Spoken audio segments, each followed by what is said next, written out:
Welcome to my YouTube channel, everyone. It's May 2021.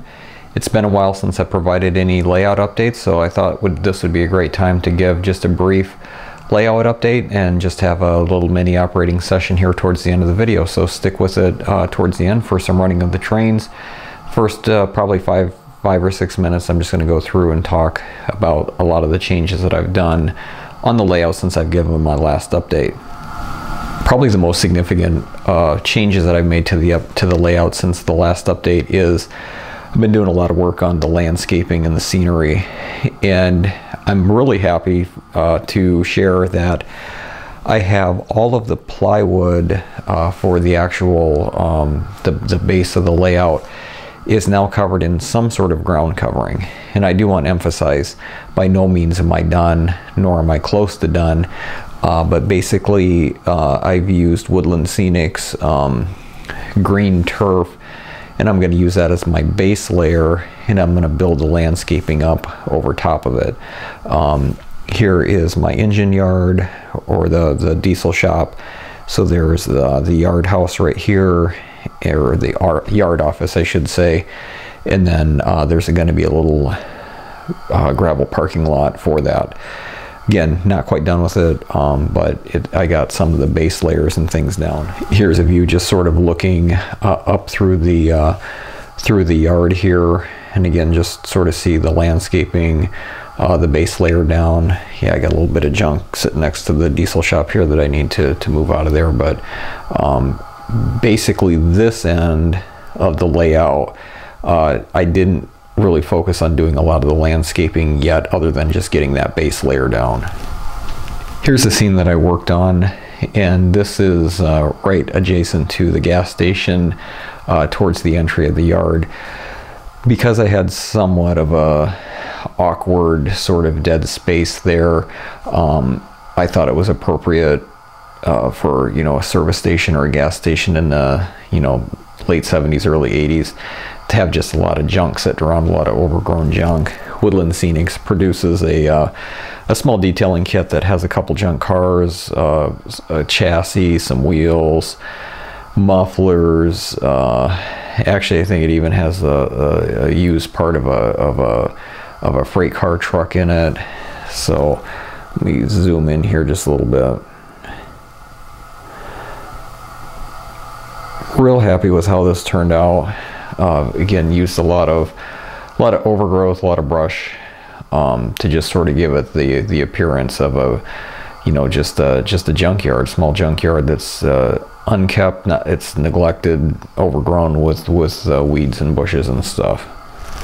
Here's just another angle of the junkyard, and you can see on the opposite side of the tracks there, I started doing some of the landscaping and some of the overgrowth and things in that area as well. So it just sort of gives this small little section of the layout a little bit of a more finished feel to it.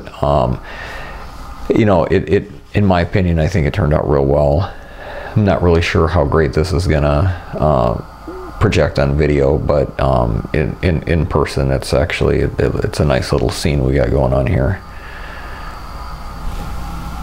Here's sort of a high shot view of the road that bisects my layout. And again, I haven't done too much with this section yet. Here is the sort of the back end side of the lumber yard. Again, I got the ground coat down. This is actually going to be the next area that I focus on. I'm going to put a steel guardrail on the back side of this, which I think would be pretty common for a industry that's this close to a highway. So put up a guardrail. Once I get the guardrail in place, I'll start working on the ground cover layering and things that I want to do with this. Again, it's going to be pretty overgrown, pretty, you know, a non-maintained area. Here's just a little bit of a lower view, and I really like this angle because the backdrop really blends in well with the highway, so you do get the illusion that the road goes off into the distance. You can see some on the backdrop. You can see just some of the you know, corn in the fall. It's getting ready for harvest. a lot of trees, sort of gives you the illusion of a foresty type area back off in the background. I'll give a little bit closer of a look here in just a second, but because of the backdrop in the background and knowing there's a lot of trees back there, I wanted to make the section behind the green bins with a large quantity of trees. It just sort of, you know, again, helps blend the layout in with the background. This actually turned out really nicely. I ended up cutting a piece of 1/4-inch plywood that I used as my base, so that whole section will actually just lift out of there if I ever need to move the layout. But let me move the camera here and just get a little bit of a better picture. I apologize in advance if there's any motion. I took the camera off the tripod and I'm just sort of holding it up high. Again, because this is a fall scene, I wanted to blend some fall colors in with the greens. So you can see just on the opposite side of the green bin, just got a lot of trees, a lot of overgrowth. You can see the tracks run through there. Get up a little bit higher here.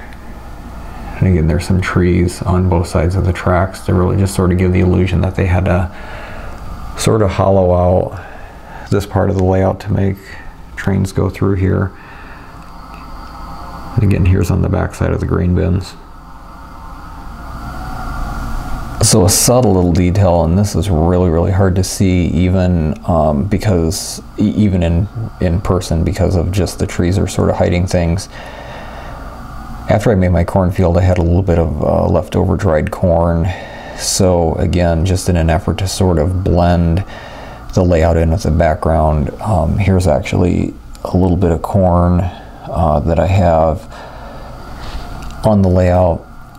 Again, I don't know how well it's showing on the video, but I had some leftover barbed wire fence, so I sort of fenced that in. So you can't see much of it, which is really, you know, by design. It blends in, but it just gives the illusion of, you know, the cornfield runs up right against the right-of-way of the rail tracks.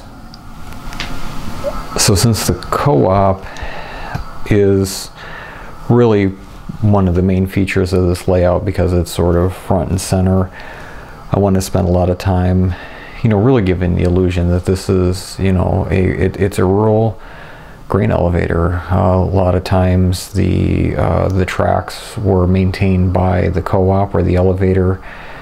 There were, you know, a lot of deferred maintenance, or any maintenance for that matter. So I really wanted to give the illusion that the, you know, this is a functional siding or a functional spur siding, but you know, just really wanted to show that it was overgrown.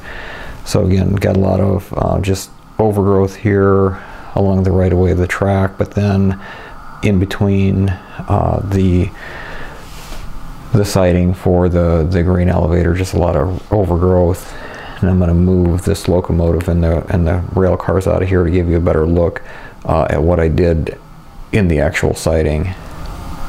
So here's a tight end shot of the tracks. I put a lot of just ground covering in there, so really to give the illusion that this is a poorly maintained track, a lot of just weeds and overgrowth. It's probably been a while since they've done any ballasting or put any ballast down in this section. Zoom out here just a little bit, or zoom up. And that runs basically the whole length of this siding.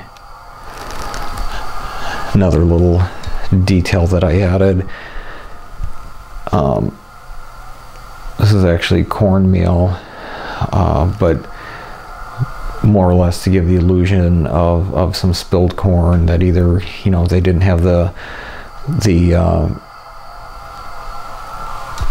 grain cars, the covered hoppers sealed up, some leaked out, they overfilled it, came over the top, whatever happened. So I wanted to give that illusion. Here's just another view.